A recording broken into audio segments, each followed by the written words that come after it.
सुनिए डॉक्टर श्याम सुंदर पराशर जी की यह अनमोल कथा। आज की इस कथा में भक्तों आप लोगों को ज्ञान और भक्ति का ऐसा संगम, ऐसी कथाएं सुनने को मिलेंगी जिसको सुनकर आपका मन अवश्य ही भक्ति की तरफ प्रेरित होगा, ज्ञान आपकी तरफ प्रेरित होगा। तो आज की इस अति महत्वपूर्ण और कलयुग दुख गामिनी कथा को अवश्य सुने और अपने मन को ईश्वर भक्ति में लगाएं। प्रेम से बोलिए भक्तों, श्री राधे राधे। तो देखा है, जो दिखाई नहीं पड़ता उसे तुम पूज रहे हो, और मैं तुम्हारा रक्षक, तुम्हारा राजा, तुम्हारा भरण पोषण करने वाला तुम्हारे सामने बैठा हूं। तुम्हें मुझ में ईश्वर का दर्शन नहीं होता? महात्माओं, राजा के ही शरीर के रोम रोम में सारे देवी देवताओं का वास होता है। इसलिए देहे भवन्ति नृपते सर्वदेव मयो नृपः। राजा ही ईश्वर होता है, दूसरा कोई भगवान नहीं, कोई ईश्वर नहीं। सब मेरी पूजा करो। सोई महात्माओं को भयंकर क्रोध आया। क्रोध में भर के हुंकार ध्वनि सब संतों ने मिलके करी। संतों की क्रोध भरी हुंकार से धड़ाम दी से धरती पर गिरा, और गिरते ही गोविंदाय नमो नमः। बैन के प्राण पखेरु गिरते ही निकल गए। संतों की हुंकार से ही मर गया। अब संत परेशान, क्योंकि अब कोई राजा ही नहीं रहा, और बिना राजा के राज्य नहीं चल सकता। अराजकता फैल गई चारों तरफ, चोर डकैती होने लगी, कोई कानून नहीं, कोई संविधान नहीं। तब संतों ने कहा ये तो और गड़बड़ हो गया। बुरा भला जैसा था, एक राजा तो था, कम से कम राजनीति का प्रबंधन तो, राज्य का प्रबंधन तो कर रहा था। अब क्या करें? तो संतों ने मिलकर शरीर, जो बैन का शरीर मृत पड़ा था, उसका मंथन किया। मंत्रों से मंथन करने से पहले निषाद की उत्पत्ति हुई। दोबारा जब मंथन किया तो बैन के शरीर से साक्षात भगवान पृथु रूप में प्रकट हो गए। बोल पृथु भगवान देवी के रूप में प्रकट हुए। सभी संतों ने मिलकर के भगवान पृथु का राज्याभिषेक कर दिया। पृथु महाराज की सूत मागध बंदी जनों ने खूब स्तुतियां गाई। पृथु महाराज ने ऊबड़ खाबड़ जो भूमि थी उसको समतल बना करके, पर्वतों को एक तरफ रख करके उत्तराखंड बना दिया, और नगर ग्राम शहरों की सुंदर व्यवस्था पृथु महाराज ने बनाई। इसलिए इस धरती के प्रथम राजा महाराज पृथु हुए, और पृथु की पुत्री ये धरती कहलाई। इसलिए पृथ्वी के नाम से पृथ्वी को, इस धरती को जाना गया। पृथु की पुत्री पृथ्वी। चारों ओर पृथु महाराज ने बड़े बड़े यज्ञ करवाए, जय जयकार धर्म की होने लगी। धर्म राज्य की स्थापना पृथु महाराज के राज्य में। परंतु एक दिन प्रजा ने प्रार्थना करी पृथु महाराज से कि महाराज बहुत समस्या है। क्या?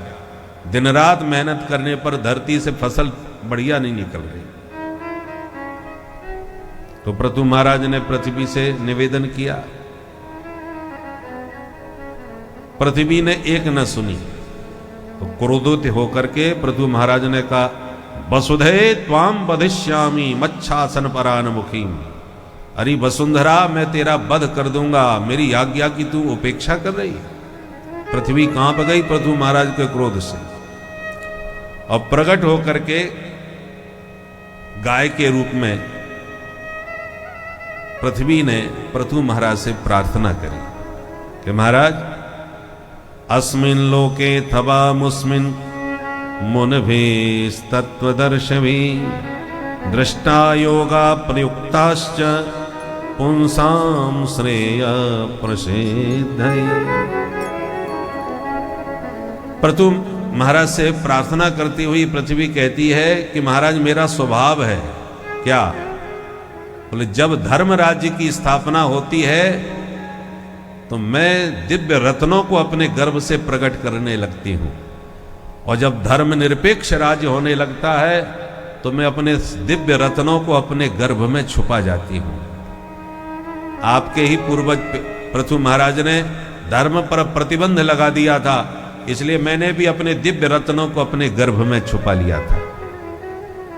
अब आप धर्मात्मा हैं, धर्म राज्य की स्थापना कर रहे हैं, चारों ओर धर्म की जय जयकार हो रही है, तो मैं भी आपके सामने गाय बन के खड़ी हूं, आप मेरा प्रेम से दोहन कर लीजिए। तब पृथु महाराज ने पृथ्वी से दिव्य तत्वों का दोहन किया।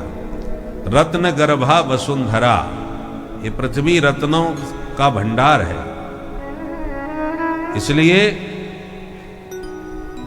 धर्म से पृथ्वी दिव्य रत्नों को प्रकट करती है।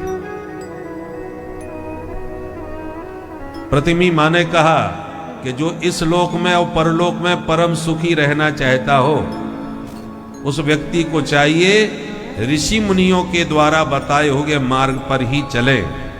ऋषियों के बताए मार्ग पर चल करके ही आपको इस लोक में भी सुख मिलेगा और परलोक भी आपका सुरक्षित होगा। बहुत से लोग कहते हैं हम परलोक को मानते ही नहीं, मरने के बाद कौन कहां जाएगा, किसने देखा है। अरे परलोक को नहीं मानते तो इस लोक को तो मानते हो। इस लोक में तो सब सुखी रहना चाहते हो, तो इस लोक में भी सुखी तभी रह पाओगे जब संतों के बताए मार्ग पर चलोगे। ऋषि भी तत्वदर्शी भी, हमारे तत्वदर्शी जो ऋषि हैं, जो भूत भविष्य और वर्तमान को अपनी दिव्य दृष्टि से प्रत्यक्ष देखते हैं, जो वैज्ञानिकों ने पृथ्वी से सूर्य की दूरी अब बताई है, वो हमारे महापुरुष ऋषियों ने सैकड़ों साल पहले बता दी। गोस्वामी तुलसीदास जी महाराज ने हनुमान चालीसा में पृथ्वी से सूर्य की दूरी का संकेत दिया। जुग सहस्त्र जोजन पर भानु, लीलोत्याय मधुर फल जाने। तो दूरी बता दी, युग सहस्त्र योजन पर भानु, 2000 योजन दूर है पृथ्वी से सूर्य की दूरी। तो चालीसा में गोस्वामी जी उनके पास, अब वो तो 400 साल पहले हो गए, 500 साल होने को आ गए। इतने साल पहले उनके पास यंत्र तो नहीं थे, तो हमारे ऋषि मुनियों के आचार्यों के पास वो दिव्य दृष्टि थी कि जो आज भी वैज्ञानिक जो बात स्थिति को नहीं बता पाते, वो गणित के द्वारा हमारे आचार्यों ने, ऋषियों ने, दिव्य दृष्टा महर्षियों ने पहले ही ग्रंथों में बतला रखी है। 100 साल पुराने पंचांग बने हैं, आज भी हैं। आगे 100 साल के बाद तक के पंचांग बने हुए हैं, जिसमें हमारे ज्योतिष विज्ञान के अनुसार आचार्यों ने पहले ही बता दिया कि अमुक तिथि में, अमुक तारीख में ग्रहण पड़ेगा, सूर्य ग्रहण पड़ेगा कि चंद्र ग्रहण पड़ेगा, कितने बज के कितने मिनट पर पड़ेगा, वो पहले ही बता दिया सैकड़ों साल पहले। 100 साल के बाद कब कौन सा ग्रहण पड़ने वाला है पहले ही लिख दिया। और मात्र 20-25 रुपए का पंचांग आता है, उसको निकाल लो। शताब्दी पंचांग भी आता है, 100 साल का पंचांग हमारे पास है और मार्केट में उपलब्ध है, जो लेना चाहे ले सकते हैं। 100 साल का पंचांग जिसमें 100 वर्ष तक की आगे की सारी तिथि तारीख वगैरह सब सुनिश्चित करके, सूर्य ग्रहण, चंद्र ग्रहण, विवाह मुहूर्त आदि सब बने हुए हैं। ये ऋषि मुनियों का विज्ञान है। इन्हीं के बताए मार्ग पर चल करके लोक परलोक की सिद्धि मिलती है। मनमुखी ढंग से चलोगे तो परलोक की तो छोड़ लो, इस लोक में भी सुखी नहीं रह सकते। ये पृथ्वी मां कह रही है। तब पृथु महाराज ने पृथ्वी से दिव्य तत्वों का दोहन किया और चारों तरफ धर्म की जय जयकार करी। बोल पृथु भगवान की जय। इन्हीं भगवान पृथु के वंश में आगे चल के राजा प्राचीन बरही हुए। राजा प्राचीन बरही बहुत बड़े कर्मकांडी थे, पूजा पाठ तो करते थे, यज्ञ भी करते थे, पर यज्ञों में पशुओं की बलि चढ़ाते थे। बलि प्रथा आज भी कई जगह पर है, कहीं भैंसा चढ़ाया जाता है, कहीं बकरा चढ़ाया जाता है। बलि। एक दिन नारद जी ने प्राचीन बरही राजा को टोका और कहा, राजा तनिक ऊपर देखो। आकाश की तरफ जब देखा राजा ने, तो जितनी बलि चढ़ाई थी पशुओं की, वो सारे पशु आकाश में खड़े दिखाई पड़े। और सबके सब राजा की तरफ आंखें फाड़ के घूर रहे थे, क्रोध भरी आंखों से। राजा बोले, ये सब जानवर मेरी तरफ ऐसे क्यों देख रहे हैं? नारद जी ने कहा, इसलिए देख रहे हैं कब तुम मरो, कब तुमसे बदला ले। कर्म का नियम है, सिद्धांत है, जिसके साथ जो आप आज कर रहे हो कल वो बदला लेगा और तुमसे ऐसा ही व्यवहार करेगा। आपने जिसको ठगा है, लूटा है, धोखा दिया है, कल वो किसी न किसी रूप में आपको भी धोखा देगा, बदला लेगा। ये नियम है। तो तुमने इनको मारा था, वो सब तुमको देख रहे हैं, प्रतीक्षा कर रहे हैं कब तुम्हारा गला काटे। अब तो राजा डर गए।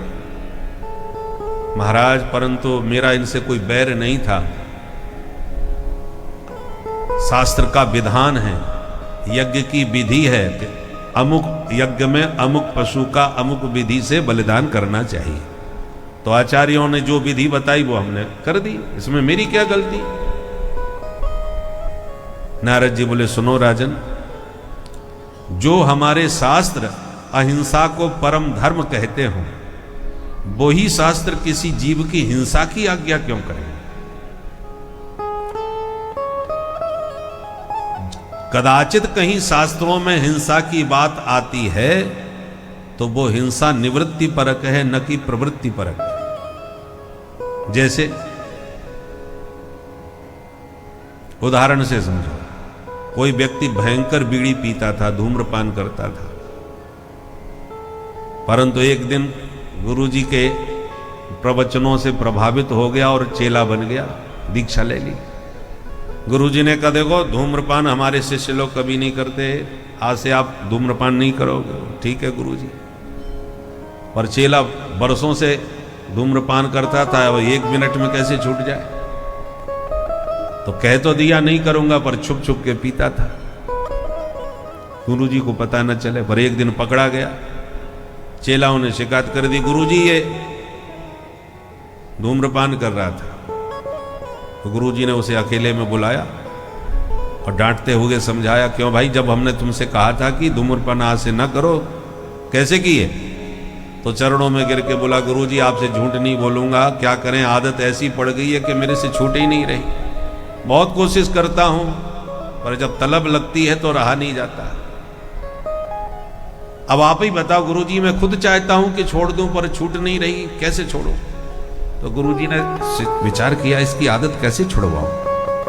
तो गुरुजी ने कहा, एक काम कर, हम तुम्हें सप्ताह में 1 दिन की छूट देते हैं। आज रविवार है, तुम केवल रविवार के दिन बीड़ी पी लिया करो, बाकी और दिन कभी हाथ मत लगाना, हम तुम्हें 1 दिन की छूट दे रहे हैं। अब गुरुजी ने छूट इसलिए दी कि यदि 7 दिन में 1 बार बीड़ी पिएगा या 1 दिन पिएगा तो 6 दिन के लिए तो छूट गई। अब जब 6 दिन छोड़ने का अभ्यास हो जाएगा तो धीरे धीरे फिर 1 दिन की भी छूट जाएगी। और यदि मैंने बिल्कुल इस पर प्रतिबंध लगाया कि नहीं, कभी नहीं, तो ये छोड़ेगा नहीं, मानेगा नहीं, छुप के पीता ही रहेगा, झूठ बोलेगा। इसलिए गुरुजी ने कह दिया, चल रविवार की छुट्टी, तू केवल इतवार को पी लिया कर। तो चेला भी पक्का, उसने कहा, गुरुजी आपकी सौगंध खा के मैं भी वचन देता हूं कि 6 दिन तक छूंगा नहीं, परंतु 7वें दिन छोड़ूंगा नहीं, रविवार को तो जरूर पीऊंगा, आपने छूट दी है। बोले हाँ ठीक है। तो गुरु चेला में गुप्त समझौता हो गया। ये बात किसी को और बताया नहीं। अब बात चलती रही। एक दिन गुरुजी को किसी काम से बाहर जाना पड़ गया 10 दिन के लिए। तो गुरुजी जब बाहर चले गए, अब गुरुजी तो आश्रम में थे नहीं, चेला आश्रम में था। जो उस दिन रविवार का दिन आया तो उसने सरेआम बीड़ी पीना चालू कर दिया। गया कोई देखने वाला नहीं, गुरुजी तो है नहीं, किसका डर। चेलाओं ने देख लिया, अरे तू रंग चारों तरफ खड़े स्वतंत्र होकर के बीड़ी पी रहा है, किसी का डर नहीं तुझे, आने दो गुरुजी से, तेरी शिकायत करेंगे। उसने कहा आने दो गुरुजी को। तब गुरुजी ने खुद ही हमसे कहा है कि बेटा रविवार को बीड़ी जरूर पिया करो, बहुत फायदेमंद होती है।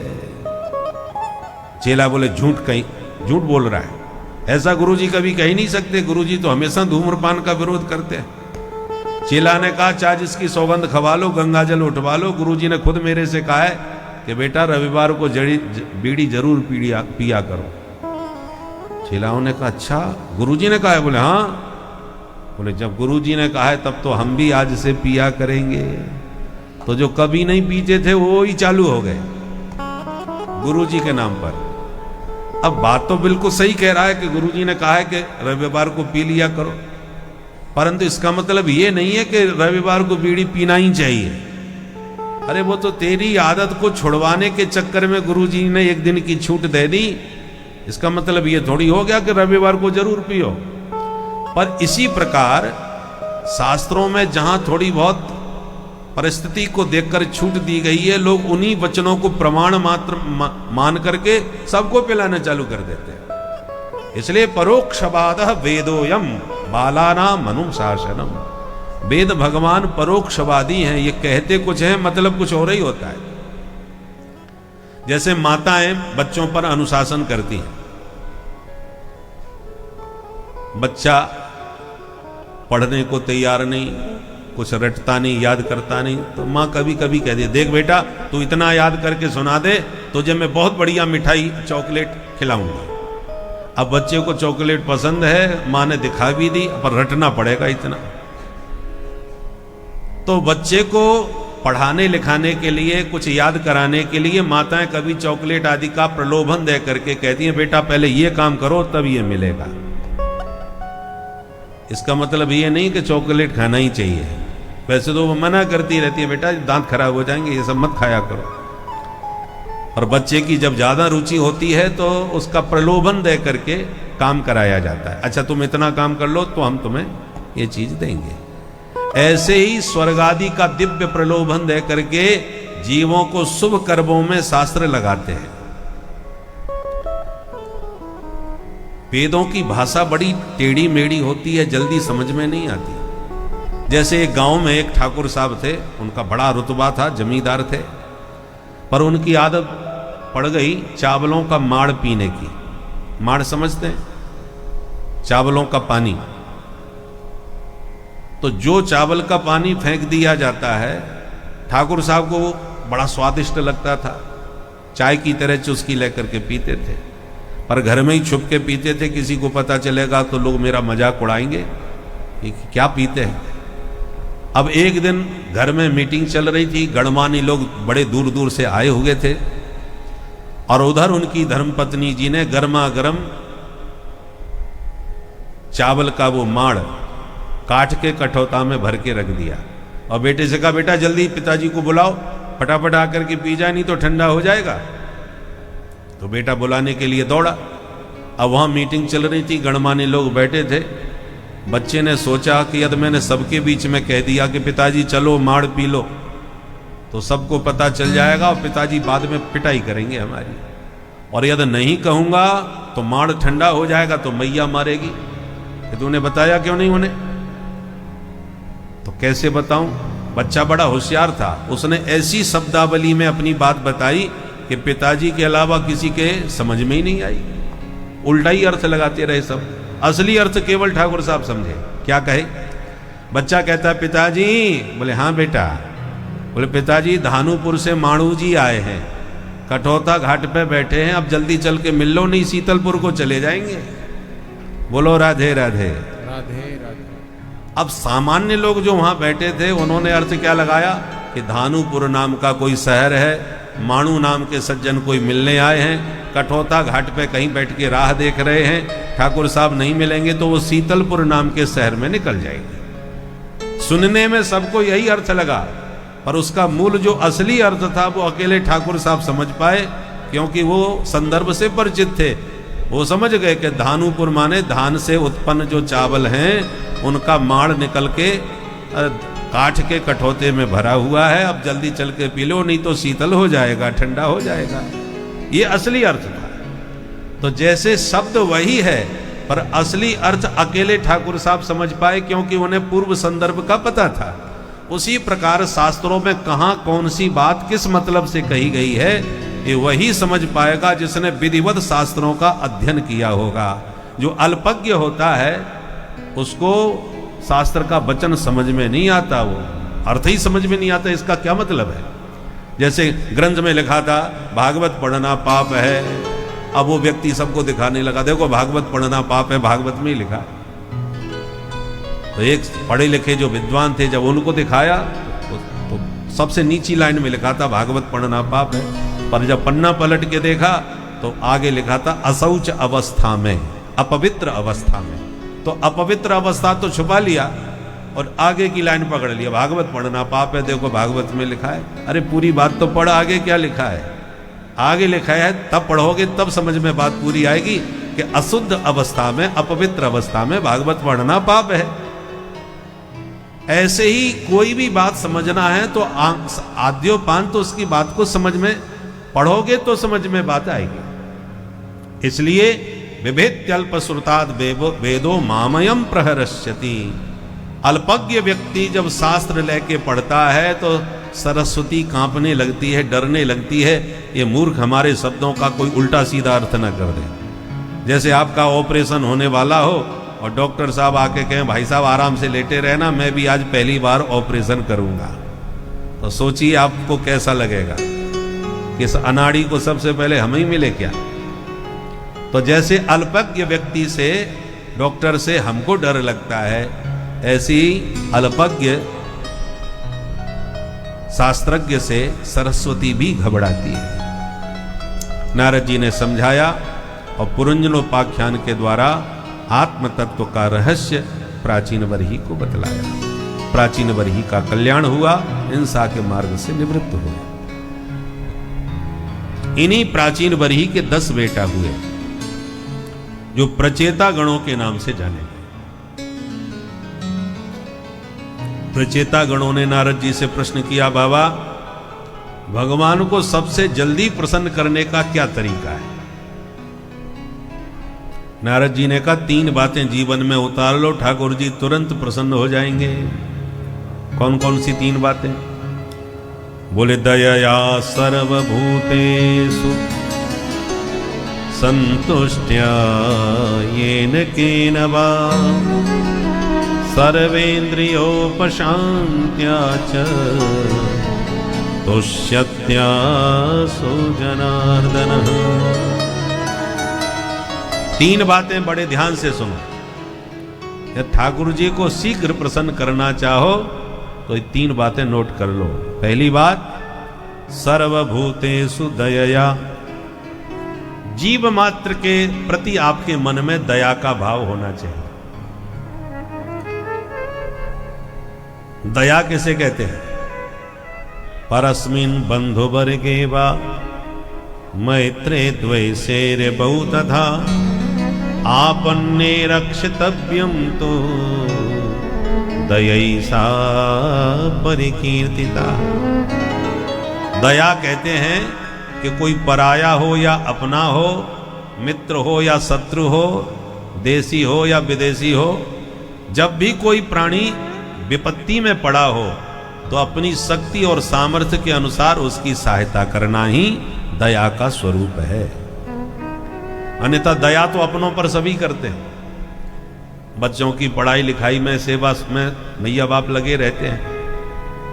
अपनों पर तो सब दया करते हैं, पर परस्मिन जो अपना नहीं है, पराया है, जिससे हमारा परिचय भी कोई नहीं है, ऐसा भी व्यक्ति कोई संकट में, विपत्ति में दिखाई पड़े तो आप उसके लिए जितना कर सकते हो उतना करें, वही दया का स्वरूप है। पहली बात। और दूसरी, संतुष्ट्या येन केन वा। परमात्मा ने जितना दिया है उतने में अपने मन को संतुष्ट रखो। प्राप्त को पर्याप्त समझ के प्रसन्न रहना सीखो। हम लोग जो है उसका आनंद नहीं लेते, जो नहीं है उसके पीछे भागते रहते हैं, ये और मिल जाए, वो और मिल जाए, और उसके पीछे इतना भागते हैं कि जो मिला है उसका आनंद नहीं ले पाते। इसलिए संतुष्ट्या येन केन वा, जो मिला है उसको मस्ती से उपभोग कीजिए, उसका आनंद लीजिए। तीसरी बात, सर्वेन्द्रियोपशान्त्या च। अपनी 10 इंद्रियों पर अपना संयम बना करके रखो। इनको अपने नियंत्रण में रखो। देखना इंद्रियों के न घोड़े बढ़े, इनमें हरदम ये संयम के घोड़े बढ़े। अपने रथ को सुमार्ग लगाते चलो, कृष्ण गोविंद गोपाल गाते चलो। अपने इंद्रिय रूपी घोड़ों पर अपनी लगाम तान के रखो। 10 इंद्रियां होती हैं, 5 ज्ञानेंद्रियां और 5 कर्म इंद्रियां। कर्म इंद्रियां जिनसे हम कर्म करते हैं, ज्ञान इंद्रियां जिनसे हमको ज्ञान प्राप्त होता है। ये 5 ज्ञान इंद्रियां कौन सी हैं? आंख, आंख से क्या ज्ञान होता है? बोले रूप का ज्ञान होता है। कोई काला है, कोई गोरा है, कोई लाल है, कोई पीला है। ये रूप रंग का ज्ञान किससे हुआ?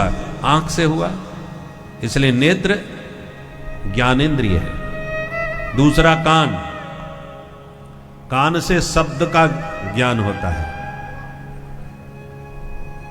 त्वचा से स्पर्श का ज्ञान होता है। जिह्वा से स्वाद का ज्ञान होता है। इसलिए ये 5 ज्ञानेंद्रियां हैं।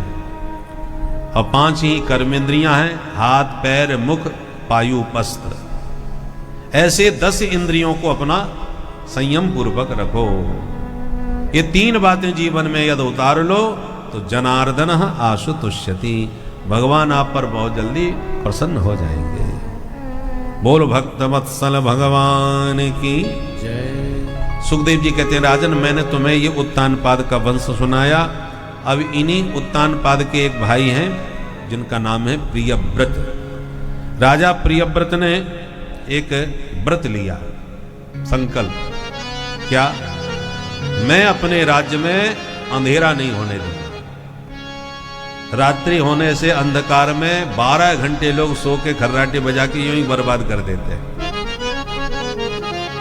अरे हमेशा दिन रहेगा तो दिन का ज्यादा सदुपयोग होगा, लोग ज्यादा से ज्यादा काम करेंगे, राष्ट्र का विकास होगा। इसलिए रथेन ज्योतिर्मयेन रजनीमपि दिनम करिष्यामि, मैं एक ऐसा ज्योतिर्मय रथ निर्माण करूंगा कि पृथ्वी पर कहीं रात होने नहीं दूंगा, हमेशा प्रकाश बना रहे सर्वत्र। बोलो राधे राधे। तो इन्होंने एक ज्योतिर्मय रथ का निर्माण करके पृथ्वी की परिक्रमा देनी चालू कर दी। तो जैसे यहां दिन है तो उधर अमेरिका में रात हो जाती है, अब वहां दिन होता है तो इधर रात हो जाती है। तो जहां रात हो जाती है ये अपना रथ लेकर के वहां दिन कर देते हैं, और जब उधर रात होती है तो उधर रथ लेके पहुंच जाते हैं तो वहां दिन कर देते हैं। ऐसे संपूर्ण पृथ्वी की इन्होंने 7 परिक्रमा लगाई, जिससे 7 दिन तक दिन ही रहा, रात नहीं हुई। ब्रह्मा जी घबराए, दौड़ के आए, प्रियव्रत को समझाए कि बेटा गड़बड़ न करो, रात हमने बनाई है लोगों को विश्राम देने के लिए। 24 घंटे मशीन भी चले तो वो भी फूक जाएगी, विश्राम सबको चाहिए। तो रात्रि विश्राम के लिए होती है, और रात्रि बुरी नहीं है, आप अपने कर्मों से उसे बुरा बना देते हो। दिन भर का परिश्रमी व्यक्ति रात में आराम करके विश्राम लेता है। निद्रा से पूरी शक्ति मिलती है। संसार में सबसे कोई प्यारी चीज है तो निद्रा, नींद। नींद से ज्यादा प्यारा कोई नहीं होता,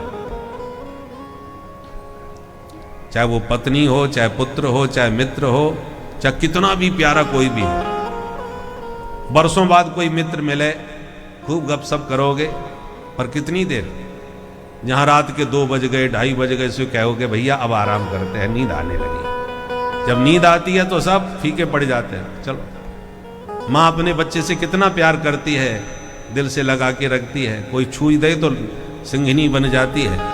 पर वही बच्चा जब रात में नींद में बार बार रोता है तो 2 थप्पड़ मारती है कि कम वक्त रात में भी ढंग से सोने नहीं देता। निद्रा से ज्यादा प्यारा कोई नहीं होता। आज कितनी भी परम सुंदरी स्त्री हो, नींद आती है कोई अच्छा नहीं लगता।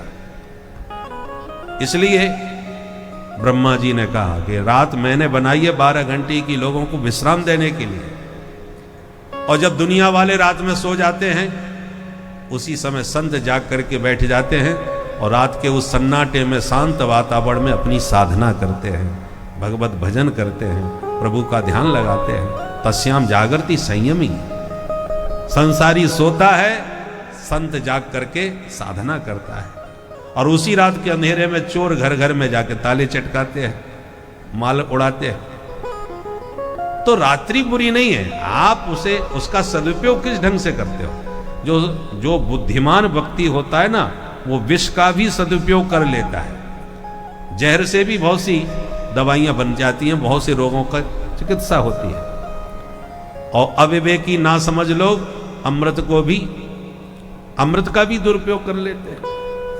जब इस प्रकार से समझाया तो प्रियव्रत को बात समझ में आ गई।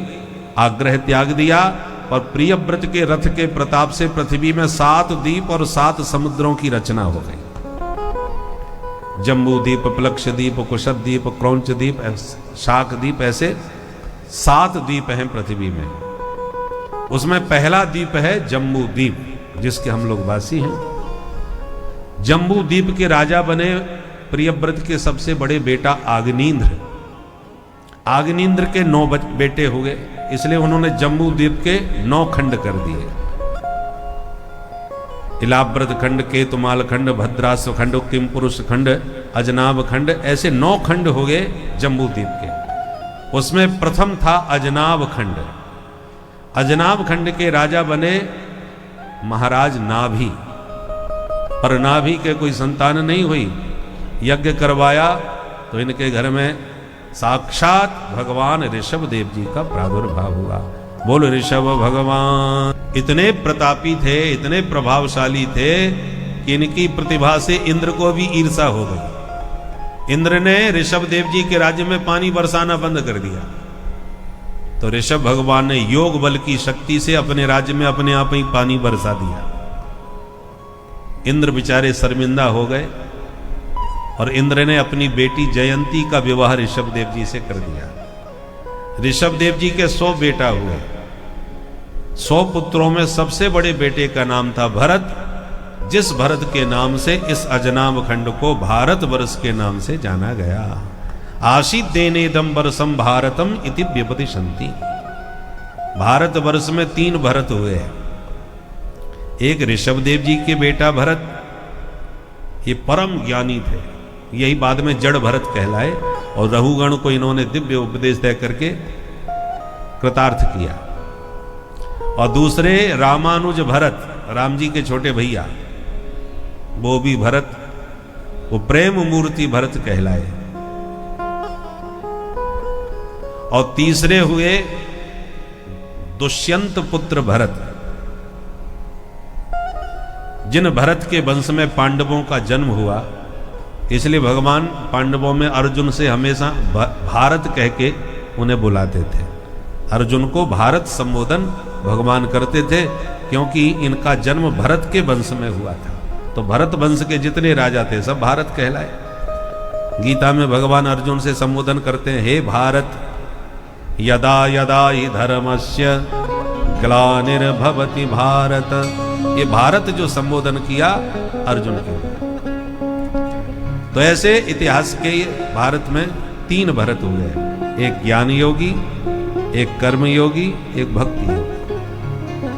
तीनों ही अद्भुत प्रतापी हुए। इन भरत जी के 5 बेटा थे, उनमें बड़े पुत्र को सत्ता सौंप के भजन करने चले गए नेपाल में। नेपाल में गंडकी नदी है, जहां से शालिग्राम भगवान प्राप्त होते हैं। उसी गंडकी के तट पर भजन कर रहे थे भरत जी।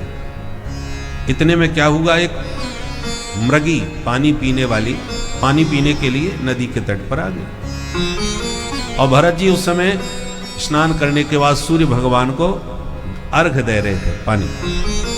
स्नान के बाद सूर्य भगवान को 1 लोटा या 3 अंजलि जल जरूर देना चाहिए। सूर्य भगवान से तेज प्राप्त होता है, शक्ति प्राप्त होती है। सर्व आत्मा है सूर्य। जगतस्तात आत्मा जगतस्तु खश्च, मंत्रों में आता है। सूर्य आत्मा जगतस्तु खश्च। सूर्य सबकी आत्मा है ये सूर्य भगवान को जल दोगे तो आपके शरीर में तेज बल प्राप्त होगा। तो सूर्यार्घ दे रहे थे भरत जी, और इतने में मृगी पानी पीने पहुंच गई, आराम से पानी पी रही थी। इतने में पीछे से एक शेर ने आकर के बड़ी जोर से दहाड़ मारी। शेर की सिंह गर्जना से मृगी कांप गई, डर गई और बड़े वेग से पानी में ही छलांग मार दी। और इतने वेग से डर के मारे छलांग मारी कि उस प्रसव पीड़ा उसे हुई और पानी में ही उसके बच्चे का जन्म हो गया। और अत्यंत प्रसव पीड़ा में मृगी पानी में ही बेहोश होकर मर गई। परंतु उसका बच्चा जो अभी अभी पैदा हुआ है वो पानी में ही फुदकने लगा। चार पैर वाले जितने भी पशु हैं वो बचपन से ही तैरना जानते हैं, उनको तैरना सिखाना नहीं पड़ता। छोटे से छोटा भी होगा वो तैरना जानता है। तो बच्चा फुदक रहा था, भरत जी देख रहे थे। भरत जी को लगा इसकी माँ तो मर गई और मैंने इसको नहीं बचाया तो ये भी मर जाएगा, पानी की धारा तेज है। तो भरत जी ने छलांग मार दी और उस छोटे से बच्चे को बाहर निकाल के ले आए। सोचा अब ये बाहर छोड़ दूंगा तो कोई जानवर इसे उठा के खा जाएगा, बच्चा है। तो अपने आश्रम में ले आए, उसको सेवा करी, बच्चा ठीक हो गया, स्वस्थ हो गया, उसे थोड़ा दूध पिला दिया। अब भरत जी जो स्वयं खाते हैं वो थोड़ा बहुत उसको भी खिलाते पिलाते रहते थे। बच्चा घुल मिल गया भरत जी से। अब कोई भी जीव जंतु हो, छोटा बच्चा, वो जो उसका लालन पालन करता है वो उसी को अपना सब कुछ मानता है। अब उस मृग के बच्चे ने अपनी माँ मृगी को तो देखा ही नहीं था। भरत जी उसकी सेवा करते थे तो भरत जी से ही वो घुल मिल गया। अब भरत जी भजन करने बैठते हैं, वो मृग का बच्चा आके कभी सिर मारता है तो कभी चाटता है, कभी सूंघता है।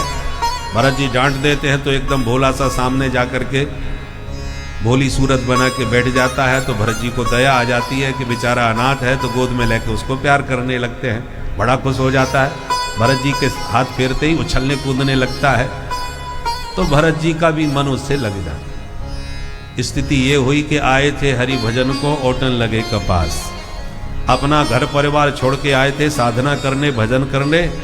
सो भजन तो धरा रह गया और बच्चे में मन लग गया, और उस बच्चे के साथ इतने घुल मिल गए कि वो दिखाई ना पड़े तो परेशान हो जाते थे कहाँ चला गया।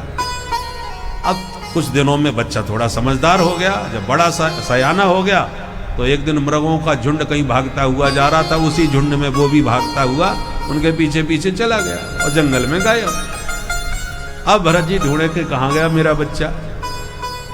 पूरा जंगल खोज मारा, बच्चे का कहीं पता नहीं। अब भरत जी सिर पकड़ के रोवे, हाय हाय कहाँ चला गया मेरे बच्चे को, कोई शेर न पकड़ ले, कोई और जीव जंतु न खा जाए।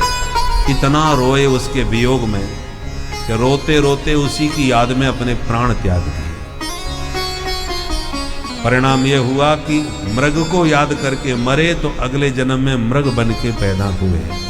याद रखिए, मरते समय जिसे याद करोगे वही बनोगे। अंत्य यामति सागति। जैसे कैमरा से फोटो खिंचता है तो फोटो खिंचते समय जैसी शकल होगी वही आएगी। चाहे जितने आप सावधान होकर बैठे रहो, फोटो खिंच रहा है और जहां फोटो खिंचा उसी समय आंख झपक गई तो बिल्कुल अंधा ही फोटो आएगा। उसी प्रकार जीवन भर खूब भजन साधन करो, पर मरते समय तुम्हारा चिंतन जहां जाएगा तुम्हारे अगले जन्म का वही कारण बनेगा। इसलिए कहते हैं मर्त अंत, जैसे दिन साल भर की पढ़ाई की परीक्षा अंत में होती है, परीक्षा में तुम्हारा योग्यता का पता चलेगा, परीक्षा में पास हुए कि फेल। उसी प्रकार संपूर्ण जीवन की परीक्षा अंत काल में होती है। अंत में चिंतन जहां जाएगा वही तुम्हारे अगले जन्म का कारण बनेगा। यह बहुत गूढ़ रहस्य है और इस रहस्य को हमारे वेद शास्त्रों में वर्णित किया गया है कि व्यक्ति जैसा चाहे वैसा अगला जन्म प्राप्त कर सकता है, जिस योनि में जाना चाहे उस योनि में जा सकता है तथा मुक्ति भी व्यक्ति प्राप्त कर सकता है। बस उसको एक साधना करनी पड़ती है कि वह अपने मन को केंद्रित करे अपने लक्ष्य को केंद्रित करें, क्योंकि मृत्यु के समय मन भागता बहुत है। और अगर उस समय आपने अपने मन को कंट्रोल किया, उसे रोका, केंद्रित किया, तो इसका अर्थ ये है कि आप जिस भी योनि में जाना चाहें, बस आप उसकी कल्पना करते रहिए। मृत्यु होते ही आप सीधे उसी योनि में प्रवेश कर जाएंगे। यह एक बहुत गूढ़ जो रहस्य है, इसका बहुत कम जगह आपको वर्णन मिलेगा। यही एक प्रकार से इस ब्रह्मांड से दूसरे आयाम की चाबी है। मृत्यु के समय आपका मन ही आपको अगला जन्म प्रदान करता है या मोक्ष प्रदान करता है। तो आप लोग भी अभी से अभ्यास करते हुए मन को केंद्रित करना सीखें और ईश्वर पर ध्यान लगाएं। प्रेम से बोलिए भक्तों, श्री राधे राधे। भद्रकाली तुरंत मंदिर में प्रकट हो गई और तलवार को छीन के सारे डकैतों की गर्दन उड़ा दी। बोल देवी मैया की जय। कोई भी शक्ति ब्रह्म ज्ञानी की बलि कैसे ले सकती है? सारे डकैत मारे गए और भरत जी ने जब ध्यान भंग हुआ, आंख खोल के देखा तो जो गर्दन काटने वाले थे उन्हीं की गर्दन कटी पड़ी थी। भरत जी उठ के चल दिए, लौट के घर नहीं गए, स्वतंत्र विचरण करने लगे जंगलों में। एक दिन मस्ती में घूमते हुए जा रहे थे, इतने में सामने से राजा रघुगण पालकी में बैठ के निकले। अचानक पालकी ढोने वाले जो 4 कहार थे, 2 आगे 2 पीछे, उनमें आगे वाले का स्वास्थ्य बिगड़ गया और उसको कंपन होने लगा, मलेरिया आ गया, बुखार आ गया। तो साथियों ने राजा से निवेदन किया, महाराज हमारा एक साथी अचानक बीमार हो गया, क्या करें? राजा ने कहा तो जो भी दिखाई पड़े उसे पकड़ के लगा दो और इसको हटा दो। अचानक सामने से जड़ भरत जी आते दिखाई पड़ गए। कहारों ने कहा मोटा तगड़ा बाबा है, बढ़िया पालकी ढोएगा, इसी को पकड़ते हैं। ए बाबा इधर आओ। तो चले आए, बोले लग जाओ महाराज की पालकी में। तो बीमार को हटा के महाराज को लगा दिया। जड़ भरत जी पालकी उठा के चल दिया। पर जड़ भरत जी नीचे देख के चलते हैं, कोई जीव जंतु हमारे पैरों से न मर जाए। चलते चलते अचानक पैर के नीचे चींटा दिखाई पड़ा और उस चींटे को बचाने के चक्कर में बाबा ने छलांग लगा दी और जैसे ही उछले तो पालकी डगमगाई और राजा की खोपड़ी चट। राजा का सिर फूटा तो राजा तो नाराज हो गए। हे बोढ़ारा साध्वत क्रमित विषम मुह्यते यानम। राजा ने डांटते हुए कहा, अरे मूर्खो, तुम्हें पालकी चलाना नहीं आता, कैसे चला रहे हो? तो कहारों ने शिकायत कर दी, महाराज अयम अधुनैप नियुक्तोपि न द्रुतम व्रजति। जिसे हमने अभी अभी लगाया ये ठीक से नहीं चल रहा। राजा ने नीचे झांक के देखा जड़ भरत जी को तो मजाक उड़ाने लगे। ओहो बेचारा कितना पतला दुबला है, देखो 1.5 हड्डी एक एक बेचारी चमक रही हैं, इसलिए बेचारे को बहुत कष्ट हो रहा है। परंतु जड़ भरत जी सुन भी रहे हैं, समझ भी रहे हैं, पर फिर भी उसी मस्ती में चले जा रहे हैं। दोबारा कोई चींटा मिला तो फिर उछल गए। अब राजा का क्रोध आपे से बाहर हो गया। डांटते हुए बोले, प्रमत्तस्य करोमि चिकित्साम दंड पाणी रेवम। मत वाले तू ज्यादा नौटंकी कर रहा है, ऐसा दंड दूंगा कि जिंदगी भर याद रखेगा। सोई जड़ भरत जी को लगा कि अब मुझे बोलना पड़ेगा और बोल पड़े। त्वयोदितं व्यक्तमपि प्रलब्धं भरतो समय स्याद् यद् वीरभार गन्तुर् यदि स्यादधिगम्य मध्वा पीवेति रासौ न विदां प्रवाद। अरे राजन तुम कैसे दंड दोगे मुझे?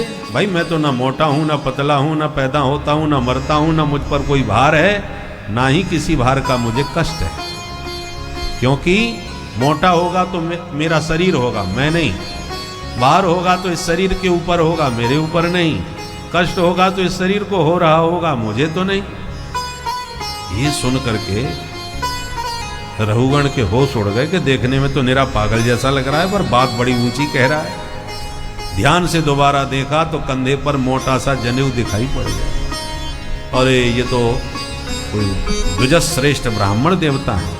तुरंत पालकी से नीचे उतर के चरणों में प्रणाम किया और राजा ने प्रश्न किया, कस्त्वं निगूढ़श्चरसि द्विजानां विभर्ष्य सूत्रम कतमो वधूतः। आप कौन संत हैं? आपका जनेऊ बता रहा है कि आप कोई विप्रदेव हैं। महाराज मैं डरता किसी से नहीं, पर ब्राह्मणों के क्रोध से मुझे बहुत डर लगता है, क्योंकि ब्राह्मण कुपित हो तो वंश का ही सर्वनाश कर देता है। कुलम समूलम दहती।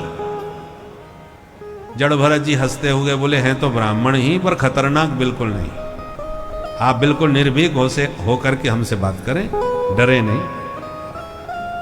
तो रघुगण ने कहा, बाबा आप बुरा ना माने तो एक बात पूछ लो। बोले पूछो। बोले आपने कहा कि न मैं मोटा हूं न पतला हूं, न मुझे भार है न कोई कष्ट है। तो मेरा प्रश्न यह है, यदि आप आत्मा अपने को मानते हैं तो क्या आत्मा को शरीर की पीड़ा का भान नहीं होता? अरे शरीर में कष्ट होगा तो क्या आत्मा को कष्ट नहीं पहुंचेगा? मेरी दृष्टि से तो आत्मा को भी कष्ट पहुंचना चाहिए। वो कैसे? तो दृष्टांत दे के समझाया। स्थाल्यग्नितापात पयसोभिताप तत्ताप तस्तंडुल गर्भरंधी।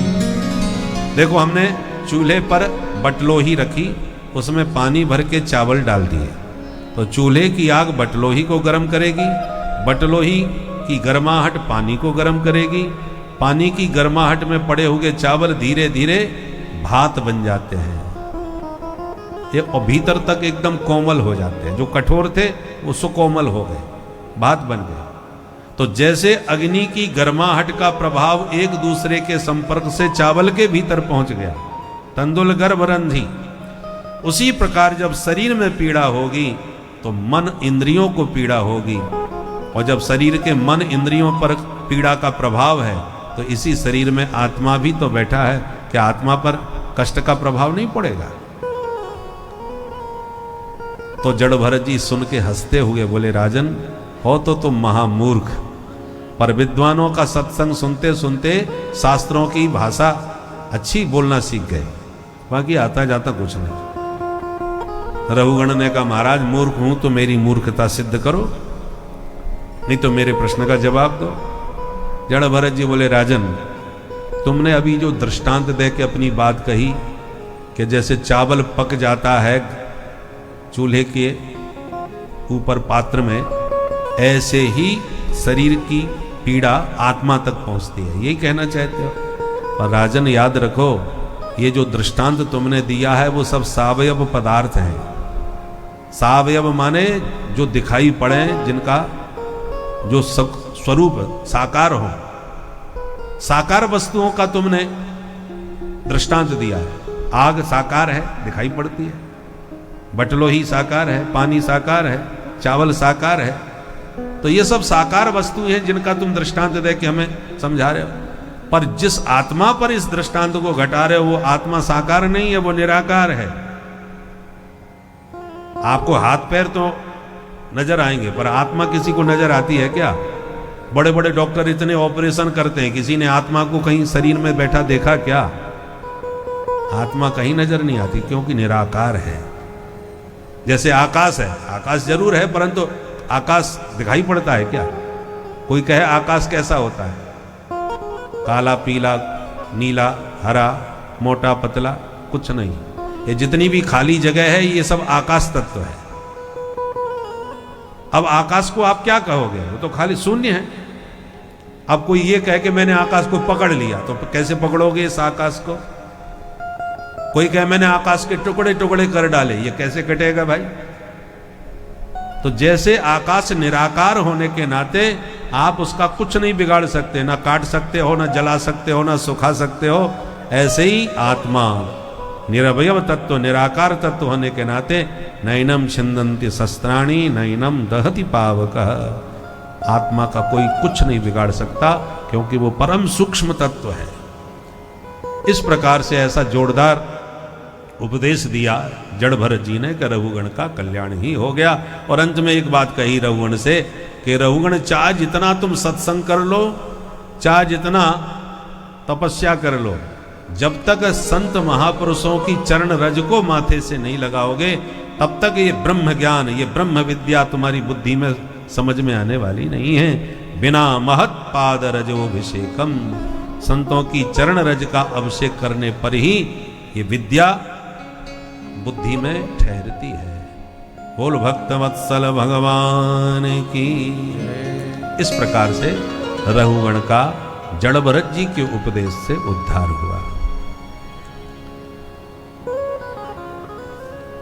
उसके बाद अंतिम राजा बिरज हुए। परीक्षित ने कहा महाराज थोड़ा हमें भूगोल खगोल के बारे में भी कुछ बताइए। तब सुखदेव जी कहते हैं 7 द्वीप हैं और 7 ही समुद्र हैं, उन सब का वर्णन किया। जम्बू द्वीप के 9 खंडों का वर्णन किया। अजनाब खंड जो है, जिसको हम भारतवर्ष कहते हैं, सुखदेव जी कहते हैं केवल यही कर्म भूमि है, बाकी सब भोग भूमि है। इसलिए इस पुण्य भूमि भारतवर्ष में जन्म लेने के लिए बड़े बड़े देवी देवता भी प्रभु से प्रार्थना करते रहते हैं। अहो अमीसां किमकारी शोभनम प्रसन्न येषां स्वदेत स्वयं हरि यैर्जन्म लब्धं न सुभारता जिने मुकुंद सेवोपयकं स्पृहाहिनः। देवता कहते हैं हे प्रभु, वो दिन कब होगा जब भारत भूमि में हमारा भी जन्म हो गए, हम भी इस भारत के प्रांगण में विचरण करें। अब एक प्रश्न उठता है, मनुष्य बड़े कि देवता? तो सब कहेंगे देवता बड़े होते हैं इसलिए हम देवताओं की पूजा करते हैं। जब देवता हम मनुष्यों से ऐसे बड़े हैं और स्वर्ग में रहते हैं, और हमारे यहाँ जो भी व्यक्ति मरता है उसको स्वर्गीय लिख दिया जाता है, स्वर्ग चले गए, स्वर्गवासी। तो स्वर्ग तो ऊपर है हमसे और देवता हमसे पूज्य हैं, तो फिर देवता धरती पर आकर के मनुष्य बनना क्यों चाहते हैं? ये तो उल्टी गंगा हो गई। भाई हम देवता बनना चाहें ये तो बात समझ में आती है, पर देवता मनुष्य क्यों बनना चाहते हैं? उत्कर्ष सभी चाहते हैं, अपकर्ष कोई नहीं चाहता। उसका एक कारण है, देवता हमसे बड़े तो हैं पर वो कर्म करने में स्वतंत्र नहीं है, वो भोग भूमि है, कर्म भूमि नहीं। कर्म भूमि केवल भारत है। देवता दिव्य सुखों को भोग सकते हैं स्वर्ग में, कर्म करने के लिए इसी कर्म भूमि भारतवर्ष में उन्हें आना पड़ता है। ऐसे समझो दृष्टांत से कि एक राजा ने सारी प्रजा को बुला के अपना खजाना खोल दिया, जिसको जो चाहिए ले जाओ। और राजा के खजाने में कुछ चांदी के बर्तन थे, कुछ लोहे के थे। तो जो आया उसने चांदी पर हाथ मारा, चांदी खत्म हो गई तो बाकी लोग लोहा लेके ही संतोष कर लिए, जो मिल गया वही सही। अब आधी प्रजा लोहा लिए खड़ी है और आधी चांदी। राजा ने आदेश दिया चांदी वाले चले जाओ और लोहा वाले मेरे पास आते जाओ। तो लोहा वाले राजा के पास जाने लगे, पर चांदी वाले छुप के देखने लगे कि इनको क्यों बुला रहे हैं, क्या इनको और भी कुछ माल मिलेगा। राजा के हाथ लग गई थी पारस मणि। पारस मणि की विशेषता है कि उस मणि को आप लोहे से छुआ दो तो लोहा सोना बन जाएगा। ये मणि का चमत्कार है। तो जिनके हाथ में लोहा था, राजा ने सबके लोहे में अपनी पारस मणि छुआ दी तो सबका लोहा सोने में बदल गया। अब चांदी वाले पछताने लगे, हाय हाय हम तो बड़े घाटे में पड़ गए भाई, लोहा लिया होता तो आज इतना हमारे पास सोना हो जाता। ठीक इसी प्रकार देवताओं का शरीर चांदी के समान और मनुष्य का शरीर लोहे के समान। तो जैसे लोहे से चांदी कीमती, ऐसे मनुष्य से देवता श्रेष्ठ है। किंतु यदि मनुष्य रूपी लोहे से किसी संत रूपी पारस मणि का स्पर्श हो जाए तो यही मनुष्य देवताओं को भी पार करके दिव्य वैकुंठ धाम को जा सकता है, जहां जाते हुए देखकर देवताओं को भी ईर्ष्या होने लगती है कि ये तो हमसे भी आगे निकल गया। प्यार से बोलो जय श्री राधे। जय श्री राधे। इसलिए जब हम लोग सत्संग करते हैं तो देवताओं को हमसे ईर्षा होने लगती है। यदि ऐसे ही करता रहा तो आज ये हमको पूज रहा है, कल हमको इसकी पूजा करनी पड़ेगी। न यत्र वैकुंठ कथा सुधापगा न साधवो भागवता सदाश्रया। देवता कहते हैं स्वर्ग में भोग सामग्री भरपूर है, परंतु कल्याण के मार्ग का कोई साधन हमारे पास नहीं है जो मनुष्यों के पास भारत भूमि में सुलभ हो रहा है। बोल भारत माता की जय। इस प्रकार से भारत भूमि की गौरव गाथा स्वर्ग के देवता भी गाते रहते हैं। अंतिम अध्याय में नरकों का वर्णन है। परीक्षित ने पूछा ये पापी लोग नरक में जाते हैं वो किधर है?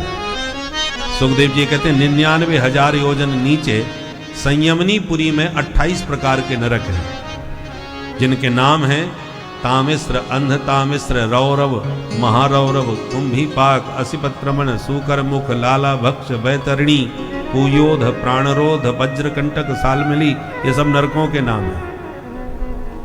यस्तु परवित्तापत्य कलत्राण्यपहरति सही कालपाशबद्धो यम पुरुषई अति भयानक तामिश्रे नरके बलान्यपात्यते। जो दूसरों के धन का अपहरण कर लेते हैं, चुरा लेते हैं। परवित्त, अपत्य, कलत्र माने बच्चों को उठा के ले जाते हैं, स्त्रियों का हरण कर लेते हैं, ऐसे पापी तामिश्र नरक में जाते हैं।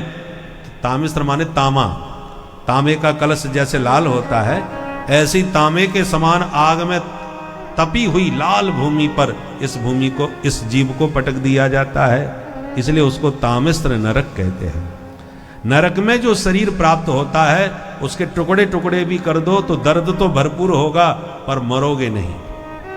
इस शरीर में तो ज्यादा पीड़ा होने पर व्यक्ति प्राण त्याग देता है, पर जो नारकीय शरीर होता है उसके टुकड़े भी कर दो तब भी आप मरोगे नहीं। इसलिए यमदूत भयंकर वेदना पीड़ा देते हैं जो हमको भोगना पड़ता है। घर में आए हुए मेहमान को, अतिथि को जो क्रोध भरी आंख से देखता है कि ये कहां से आ गया, अब कौन बना के खवाए, तो ऐसे गृहस्थ को वज्रतुंड नरक में जाना पड़ता है, जहां गीध उसकी आंख निकाल के नोच के खाते हैं।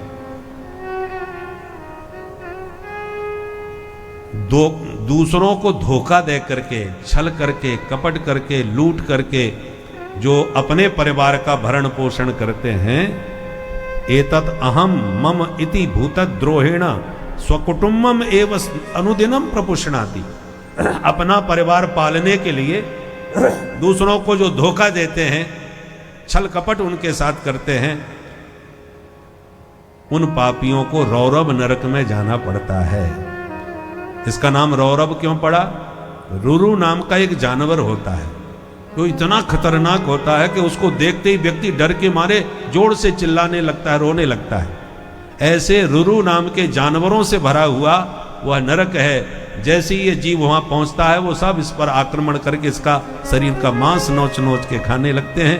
यही रौरव नरक की यातना है। जो नरकों का वर्णन किया परीक्षित भी कांप गए। महाराज ये नरक तो बड़े खतरनाक है, क्या इनसे बचने का भी कोई उपाय है? सुखदेव जी कहते हैं वो भी है, तो कृपा करके बताओ क्या उपाय है। सुखदेव जी कहते हैं परीक्षित नरकों को धोबी घाट समझो। जैसे कपड़ा हम पहनते हैं तो कितनी भी सावधानी से पहने, कहीं ना कहीं दाग धब्बे गंदे हो ही जाते हैं। तो कपड़ा जब गंदा हो गए तो साबुन लेके अपने हाथ से साफ कर लो। परंतु यदि आपके पास समय नहीं है, साबुन नहीं है, तो फिर दूसरा तरीका है कि धोबी घाट पर भेज दो। धोबी जी बढ़िया धुलाई करके और आपका सारा कपड़ा साफ करके, चमका करके, प्रेस करके वापस कर देते हैं। उसी प्रकार शरीर भी वस्त्र है। वासांसी जीर्णानि यथा विहाय। शरीर क्या है? वस्त्र ही है। चदरिया झीनी रे झीनी, कबीरदास जी ने इसको चदरिया बताया है। अब इस शरीर रूपी चादर में पाप का दाग लगता है। किसी के साथ आपने धोखा दिया, बेईमानी करी, वो पाप का दाग शरीर पर लगेगा। अब पाप आपने यदि किया है तो उसका प्रायश्चित भी करना होगा। प्रायश्चित है साबुन। हर व्यक्ति जानता है मैंने क्या गलत किया है। और आपने जान करके कोई गलत काम किया है तो उसी का प्रायश्चित कीजिए। शास्त्र विहित, शास्त्रों ने जिसको पाप कहा है तो शास्त्रों ने हर पाप का प्रायश्चित भी बताया है। उसका प्रायश्चित कर लो, यहीं कि यहीं आपने कपड़ा साफ कर लिया, अब धोबी घाट के नरक में जाने की जरूरत नहीं। पर जो दिन रात पाप किए जा रहे हैं, प्रायश्चित का स्मरण भी नहीं, ध्यान भी नहीं, तब फिर भगवान सीधे नरक में भेजते हैं और यमराज से कहते हैं इनका बढ़िया ड्राई क्लीनिंग करो। और धोबी घाट में कपड़ा तो धुलता है, पर धुलाई के साथ साथ धुनाई भी खूब करता है धोबी। वो धोबी बिल्कुल दया नहीं करता। आप अपने कपड़े को अपने हाथ से जितना प्यार से संभाल के धोगे, धोबी उतना उस पर दया नहीं करेगा। तो फिर यमराज अच्छी तरह सफाई करके फिर जीव को जगत में भेजते हैं, अब जाओ फिर करो कर्म। तो कपड़ा जैसे बार बार धुल करके हम पहनते हैं, गंदा होने पर फिर धोते हैं, ऐसे ही जीव जितने पाप करता है वो नरक में उसकी सफाई होती है। परीक्षित ने कहा महाराज तो एक ऐसा बढ़िया सा कोई साबुन हमें बता दो कि हम घर बैठे ही सारे कपड़े साफ कर लें, हमें कभी धोबी घाट जाना ही ना पड़े। सुखदेव जी बोले तो एक साबुन है, बहुत बढ़िया सस्ता साबुन है, और है इतना जोरदार कि एक बार कपड़े को रगड़ दिया तो बड़े से बड़े दाग ढूंढते ही रह जाओगे। अच्छा, ऐसा कौन सा साबुन है? तो सुखदेव जी भागवत में बताते हैं, केचित् केवलया भक्त्या वासुदेव परायणा अघं धुन्वन्ति कास्नेन निहारमिव भास्कर। सुखदेव जी कहते हैं परीक्षित, अंधकार को दूर करने के लिए कोई दिया जलाता है, कोई बल्ब जलाता है, पर पूरी तरह अंधकार तभी जाता है जब भुवन भास्कर सूर्य का उदय हो जाता है। उसी प्रकार पापों के प्रायश्चित बहुत हैं। चांद्रायण व्रत करो, कृच्छ्रायण व्रत करो, ये सब पापों के प्रायश्चित होते हैं। पर सबसे बड़ा प्रायश्चित है भगवान नाम संकीर्तन। भगवान के नाम में वो शक्ति है कि बड़े से बड़े पापी समस्त पापों को पल भर में भस्म कर सकते हैं नाम की शक्ति से। नामस्थ यावतिर शक्ति पाप निर्हरणम हरे तावत कर तुम न शक्नोति पातकम पातकी जनाः। हरि के नाम में वो शक्ति है कि बड़े से बड़ा पापी इतना पाप नहीं कर सकता जो प्रभु का एक नाम उन पापों को साफ कर देता है। परीक्षित ने कहा तो है कोई प्रमाण आपके पास कि किसी पापी ने एक नाम से सारे पाप साफ किए हो? सुखदेव जी बोले है, एक सत्य घटना आपको सुनाते हैं। सुखदेव जी सुना रहे, कान्य कुब्जे दुजः कश्चित् दासी पति रजामिलः। एक अजामिल नाम का ब्राह्मण था, पढ़ा लिखा भी था, पर दुर्भाग्य से जंगल में लकड़ी बीनते एक वैश्या को देख लिया। उसकी सुंदरता पर इतना दीवाना हो गया कि घर परिवार पत्नी पुत्र सबको छोड़ के उसी के साथ रहने लगा। उसी से कई बच्चे पैदा किया। सबसे छोटे वाले बच्चे का नाम एक संत के कहने पर इस अजामिल ने नारायण रख लिया। छोटे बच्चे का नाम नारायण। अब उसमें इतना प्रेम, हर बात में उसी को आवाज लगाता, बेटा नारायण इधर आओ, बेटा नारायण भोजन करो, बेटा नारायण घूमने चलो। इसी बहाने नारायण का भजन होने लगा। अब जब अंतिम समय आया अजामिल का तो भयानक यमदूत इस पापी को पकड़ने आए। यमदूतों को देखकर घबराया, जोर से चिल्लाया, बेटा नारायण बचाओ। ये शब्द भगवान के पार्षदों के कान में पड़ा। अरे भगवान का भक्त कोई संकट में है, चलो बचाते हैं। तो 4 भगवान के दिव्य पार्षद प्रकट हो गए और यमदूतों में मार धक्का दूर फेंक दिया। यम के दूत उठ के खड़े हो गए, बोले क्यों भाई तुम 4 चमकीले चमकीले कहां से चले आए, हमको धक्का क्यों मारा? तो यमदूतों से विष्णु दूतों ने कहा तुम काले कलूटे कहां से आ गए, क्यों परेशान कर रहे हो इस जीव को? यमदूतों ने कहा हम यमराज के दूत हैं, पापियों को पकड़ने के लिए हम ही आते हैं। ये महापापी है, इसने अपनी पतिव्रता पत्नी को छोड़कर इस पतित वैश्या के साथ समागम किया है, इसलिए हम इसका वारंट लेके आए हैं, पकड़ के ही ले जाएंगे और ठीक से इसकी सफाई करेंगे, इसके पाप धोएंगे। तुम कौन हो? विष्णु दूतों ने कहा हम नारायण के दूत हैं, मरते समय जो हमारा प्रभु का नाम लेता है उसे लेने हम आते हैं। तुमने सुना नहीं कितनी जोर से कह रहा था नारायण बचाओ, और फिर भी तुमने इस पर हाथ उठाया। यमदूतों ने कहा आपको धोखा हो गया, ये तुम्हारे नारायण को जानता भी नहीं, ये अपने बच्चे को बुला रहा है, इसके बच्चे का नाम नारायण है। विष्णु दूतों ने कहा हमें लेना देना नहीं, इसके बच्चे का नारायण नाम 4 साल पहले रखा गया है, और हमारे प्रभु का नारायण नाम हजारों साल पहले से है। तो पहले फैसला हो जाए ये नारायण नाम किसका माना जाए। इसलिए यमदूतों हमसे ज्यादा बहस मत करो, शांति से इसे छोड़ो और यहां से निकलो, क्योंकि वस्तु शक्ति ज्ञान की अपेक्षा नहीं रखती। उदाहरण से देखो, बिजली के तार में करंट होता है, तुम्हें ज्ञान हो या ना हो, पर जो छुएगा उसे करंट लगेगा।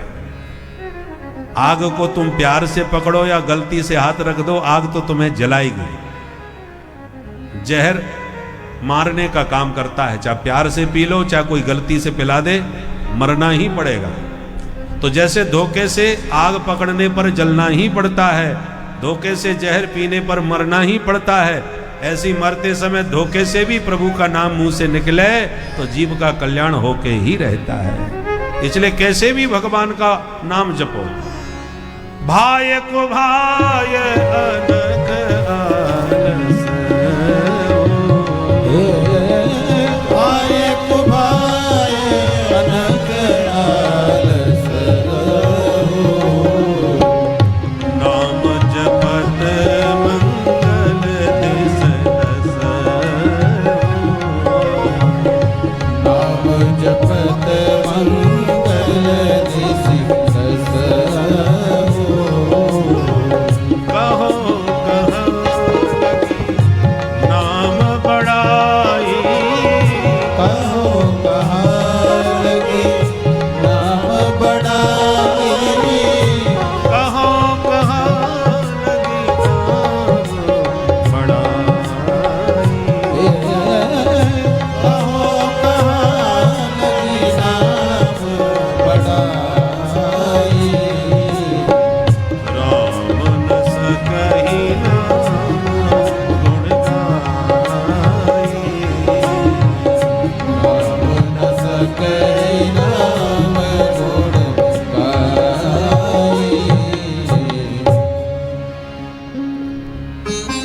भगवान स्वयं अपने श्रीमुख से अपने नाम की महिमा नहीं बता सकते। राम न सकहि नाम गुण गाई, अद्भुत महिमा है प्रभु के नाम। यम के दूत फिर भी नहीं माने तो फिर विष्णु दूतों ने वो पिटाई करी कि यमदूत छोड़ छाड़ करके भाग खड़े हुए, और विष्णु दूत भी गायब हो गए। अब अजामिल उठ के बैठ गया और सोचने लगा मैं तो सचमुच बेटे को ही बुला रहा था, पर बेटे के बहाने प्रभु का नाम निकला तो मैं बच गया, और प्यार से पुकारा होता तो न जाने क्या कमाल होता। वो तुरंत छोड़ छाड़ के हरिद्वार चला गया, और गंगा के किनारे निरंतर नारायण का भजन करते अजामिल मुक्त हो गया। यमदूतों ने यमराज के सामने काल दंड फेंक दिए, महाराज हो गई नौकरी, अब हमें नहीं करनी। क्यों, क्या हुआ? बोले आपसे वारंट लेके उस पापी को पकड़ने गए थे, उससे तो पकड़ नहीं पाए, हमारी पिटाई हो गई। और तुम्हें किसने मारा? बोले सरकार उसने नारायण को पुकारा, सोई 4 लोगों ने आके हमको मारा। जो नारायण का नाम सुना यमराज ने तुरंत मुंह पे हाथ धर दिया और बोले सावधान, ये नाम अब लिया सो लिया, दोबारा अपने मुंह से ये नाम नहीं मत लेना यहाँ। क्यों? बोले देख नहीं नरक में सब पापी लोग पड़े हुए, और ये प्रभु का पवित्र नाम कहीं उनके कान में पड़ गया, मेरा सारा कारोबार चौपट हो जाएगा, तुरंत सबकी विदाई करनी पड़ेगी यहाँ से, सब पाप मुक्त हो जाएंगे। अच्छा, ऐसा क्या चमत्कार है इस नाम में, थोड़ा हमें भी बता दो।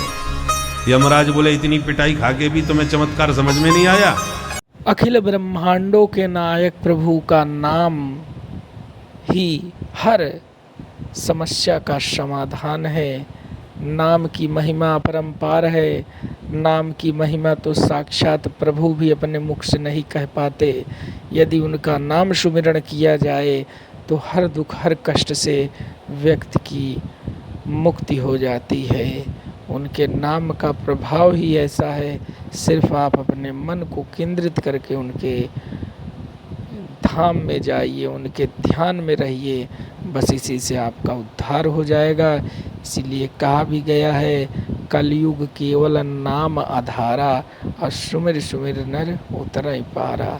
तो नाम का ही आधार लेकर यदि कोई आगे बढ़ता है तो उसका उद्धार होता है भक्तों।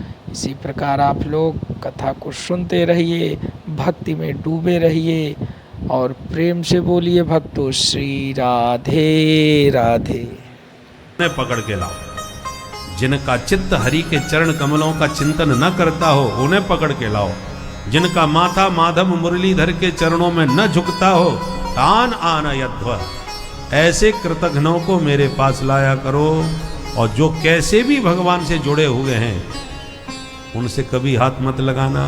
नाम रूप लीला धाम कैसे भी जो भगवान से जुड़ गए वो भगवान के दास हैं, उनसे थोड़ा सावधान रहा करो। पुलिस वाला भले ही ड्यूटी ना करता हो, बेईमान हो, रिश्वतखोर हो, कैसा भी हो, पर वर्दी में है तो लोगों को डर तो लगता है, जल्दी कोई हाथ नहीं उठाता उस पर। उसी प्रकार जिसके माथे पर ऊर्ध्व पुंड हो, गले में तुलसी की कंठी हो, हाथ में माला झोली हो, ये वैष्णवता की पोशाक है। ऐसा कोई वैष्णव दिखाई पड़े तो भूल के भी उसके पास नहीं जाना, नहीं तो पिटाई फिर होगी तुम्हारी। बोलो राधे राधे राधे राधे। देखो भाई, एक बार सरकारी नौकरी लग जाए तो भले ही कुर्सी पर बैठे बैठे अखबार पढ़ते रहो, फिर भी काम चल जाता है, वेतन तो सरकार देती ही है। उसी प्रकार भले ही मन नहीं लगता भजन में, फिर भी यदि माला लेके सीताराम सीताराम करते रहो, मन बिल्कुल नहीं लगता है, फिर भी भगवान जब देखते हैं तो कहते हैं ऑन ड्यूटी है, सेवा तो कर ही रहा है, नाम तो जप ही रहा है, भले ही मन नहीं लग रहा है इसका, परंतु ड्यूटी तो निभा रहा है। तो जब संसार की सरकार इतनी कृपालु होती है कि वेतन उसको फिर भी देती है, तो भगवान तो परम उदार हैं। ऐसो को उदार जग माही, वो इतने परम उदार हैं कि उनका नाम तुम भाव को भाव अनख आलस हो कैसे भी लो तो ठाकुर जी खुश हो जाते हैं। कैसे भी सही, बेमन से ही सही, नाम तो मेरा जप रहा है, स्मरण तो मुझे कर ही रहा है, इसलिए कैसे भी प्रभु का भजन करो। आओ एक बार मेरे साथ मिल करके दोनों हाथ से ताली बजा के गोविंद को याद करो। तो बड़े से बड़े पापी जब अजामिल जैसे तर गए तो हमारा कल्याण क्यों नहीं होगा। अरे होए गए भव से पार लेकर नाम तेरा, होए गए भव से पार, प्रेम से गाइए, नाम तेरा, होए गए भव से पार